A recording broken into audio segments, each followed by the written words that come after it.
আসসালামু আলাইকুম।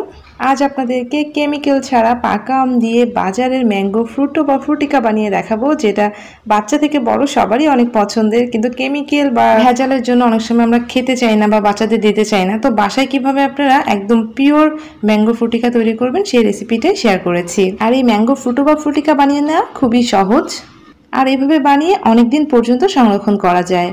তো প্রথমে এখানে আমি পাকা আম নিয়েছি, দুটো পাকা আম নিয়েছি। আর এই পাকা আমের সাথে অবশ্যই একটা কাঁচা আমের প্রয়োজন। যদি আপনারা পাকা আম বাড়িয়ে নেন তাহলে কাঁচা আমটা একটু বাড়িয়ে দিতে হবে। তো দুটো আম আমি ভালোভাবে ছিলে নিচ্ছি। আর পাকা আমটা অবশ্যই একটু বেশি পাকা আম নেবেন, তাহলে খেতে অনেক বেশি ভালো লাগে। তো খুব ভালো করে আমি আমগুলোকে ছোট ছোট টুকরো করে কেটে নিচ্ছি। আপনারা আপনাদের সুবিধা মতো কেটে নেবেন। আমগুলোকে কেটে এখন একটা বাটির মধ্যে তুলে নিচ্ছি। দুটো পাকা আম আমি কেটে বাটির মধ্যে তুলে নিয়েছি। আমগুলো কিন্তু অনেক মিষ্টি। তো আমগুলো আমি কেটে এক সাইডে রেখে দিলাম। আর এই কাঁচা আমটা এটাকে ভালো করে ছিলে নিয়েছি। আর ছিলে কাঁচা আমের চারদিক থেকে 4 ফালা আমি কেটে নিচ্ছি। মানে একদম সবটুকু আম দিচ্ছি না, জাস্ট 4 সাইড থেকে আম কেটে টুকরো করে নিচ্ছি। এরকম টুকরো করে নিয়েছি। এখন একটা প্যানের মধ্যে কাঁচা আমটা দিয়ে দিলাম, তারপর দিয়ে দিচ্ছি পাকা আম। কাঁচা আমের পরিবর্তে পাকা আমটা কিন্তু অনেক বেশি দিতে হবে। তারপর এখানে আমি 4 কাপ পানি দিয়ে এখন চুলায় তুলে দিচ্ছি।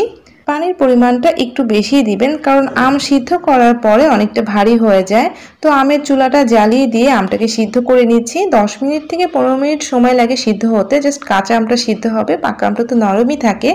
তো আমটা সিদ্ধ হতে থাক, এদিকে আমি শিরা বানিয়ে নিচ্ছি। 1 কাপ চিনি আর 1 কাপ পানি একটা প্যানের মধ্যে দিয়ে দিলাম। যে পরিমাণ চিনি নেবেন সেই পরিমাণ সমপরিমাণে পানি দিবেন, তাহলেই কিন্তু হয়ে যাবে। আর একটা বলক চলে এসে যখন চিনিটা গলে যাবে তখনই কিন্তু শিরাটা নামিয়ে নিতে হবে। এই শিরাটাকে কোনোভাবে ঘন করা যাবে না, জাস্ট একটা পাতলা শিরা বানিয়ে নিতে হবে। তো বানিয়ে ঠান্ডা করে নিচ্ছি। আর এইদিকে আমটাও কিন্তু সিদ্ধ হয়ে গিয়েছে। 10 থেকে 15 মিনিটে আমটা সিদ্ধ হয়ে যায়। তো আমি ঢাকনাটা খুলে একটু নেড়ে চেড়ে দিচ্ছি। আর একটু পানি রেখেই আপনারা আমটাকে নামিয়ে নেবেন, একদম শুকিয়ে ফেলবেন না পানিটাকে। দেখেন আমগুলো কিন্তু সিদ্ধ হয়েছে, খুব ভালোভাবে সিদ্ধ হয়ে গিয়েছে। একটু স্প্যাচুলা দিয়ে চাপ দিতেই ভেঙে যাচ্ছে। তো এখন আমি এর মধ্যে সামান্য একটু অরেঞ্জ ফুড কালার দিলাম। আপনার কাছে যদি জর্দা রং থেকে আপনারা জর্দা রঙও দিতে পারেন। তো সামান্য একটু ফুড কালার দিলাম এই কারণে, যেহেতু কাঁচা আমটা সাদা, এই জুসটা যখন আমি ব্লেন্ড করব বা ছেঁকে নিব তখন কিন্তু একটু সাদা সাদা ভাব চলে আসবে, যেটা দেখতে অনেকটা দোকানের মতো হবে না। তাই আমি একটু ফুড কালার ইউজ করেছি। আর ফুড কালারটা দেওয়ার পরে 4-5 মিনিটের মতো জাল করে নিয়েছি। আর আপনারা যদি ফুড কালারটা অ্যাভয়েড করতে চান না দিতে পারেন। তো একটু নেড়ে চেড়ে খুব ভালো করে একটু থেতো করে দিচ্ছি যাতে আমগুলো গলে যায়। আর এভাবে সিদ্ধ করে আমটাকে নামিয়ে খুব ভালো করে ঠান্ডা করব। আর একটু পানি রেখে আমটাকে নামিয়ে নেবেন। তো আমি পানি সহ আমটাকে নামিয়ে ঠান্ডা করে নিয়েছি।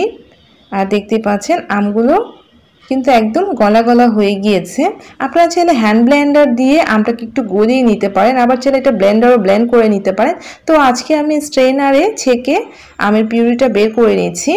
এতে করে আমের যে আঁশটা আছে সেটা কিন্তু বেরিয়ে যাবে। আপনারা যদি ব্লেন্ডার বা হ্যান্ড ব্লেন্ডার দিয়েও ব্লেন্ড করে নেন তারপরেও কিন্তু ছেঁকে নিতে হবে, কারণ আমের মধ্যে যে আঁশটা রয়েছে সেটা তো জুসের মধ্যে রাখা যাবে না। সো স্ট্রেনারে স্ট্রেন করে তারপরে আমের আঁশটাকে ফেলে দিবেন। তো আমি খুব ভালো করে চেপে চেপে আমের পিউরিটাকে বের করে নিচ্ছি। এটাও করতে পারেন, এটাও খুব ইজি। সো ব্লেন্ডার বা হ্যান্ড ব্লেন্ডারের ঝামেলা ছাড়া আপনারা এভাবেও আমের পিউরিটা বের করে নিতে পারেন। আর আমের পানিটা সহই কিন্তু আমি পিউরিটা করে নিচ্ছি। তো সবটুকু আমের পিউরি বের করে নিয়েছি পানি সহই। আর এই দেখেন কতটা আঁশ বেরিয়েছে, এটা এখন ফেলে দিচ্ছি। আর খুব ভালো করে আমের পিউরিটা স্ট্রেনার থেকে বের করে নিলাম। আর দেখেন এটা কতটা ঘন হয়ে গিয়েছে। তাই একটু পানি রেখে আপনারা আমটাকে সিদ্ধ করে নেবেন। তো খুব ভালো করে মিক্সড করছি পিউরিটাকে। দেখেন কতটা ভারী হয়েছে। তারপর আমি যে শিরাটা করে রেখেছিলাম সেই শিরাটা এর মধ্যে দিয়ে দিচ্ছি। শিরাটা অবশ্যই ঠান্ডা করে অ্যাড করবেন, তাহলে খেতে অনেক ভালো লাগে। আর এটা এই পর্যায়ে দেখতে আপনার মনে হবে একটু পাতলা, কিন্তু যখন শিরাটা মিক্সড হয়ে ঠান্ডা হয়ে যাবে তখন কিন্তু অনেক ঘন হয়ে যায়। আর জুস তো ঠান্ডা ঠান্ডা খেতেই ভালো লাগে। তো শিরাটা দেওয়ার পরে খুব ভালো করে একটু মিক্সড করে নিলেই হয়ে যাবে ম্যাঙ্গো ফ্রুটো বা ফ্রুটিকা, যেটা আমরা বাজার থেকে কিনে খাই অনেক ভেজাল আর কেমিক্যাল সহ। তো খুব ভালো করে মিক্সড করে নিয়েছি। আপনারা কিন্তু এই পিউরিটা স্টোরও করতে পারবেন, 1 থেকে 2 মাস খেতে পারবেন। তো বেশি টাইম ধরে স্টোর না করাটাই বেটার। তো আমি একটা গ্লাসে ঢেলে নিচ্ছি। দেখেন এটা কতটা থিক হয়েছে। এটা কিন্তু এমন থিকই হবে, আবার খুব বেশি থিক হলে আপনারা একটু পানি অ্যাড করে নেবেন। তো তৈরি হয়ে গেল দারুণ মজার প্রাণ ঠান্ডা করা ম্যাঙ্গো ফ্রুটো বা ফ্রুটিকা, যেটা বাচ্চারা দোকানে দেখলেই বায়না করে খাওয়ার জন্য। আর এর কালারটা নিশ্চয়ই দেখছেন, কে বলবে এটা হচ্ছে বাড়িতে বানানো। এটা দেখে মনে হচ্ছে যে কোনো বাজার থেকে কিনে আনা হয়েছে। আর এর স্বাদ একদম বাজারের কেনা ফ্রুটোর মতো।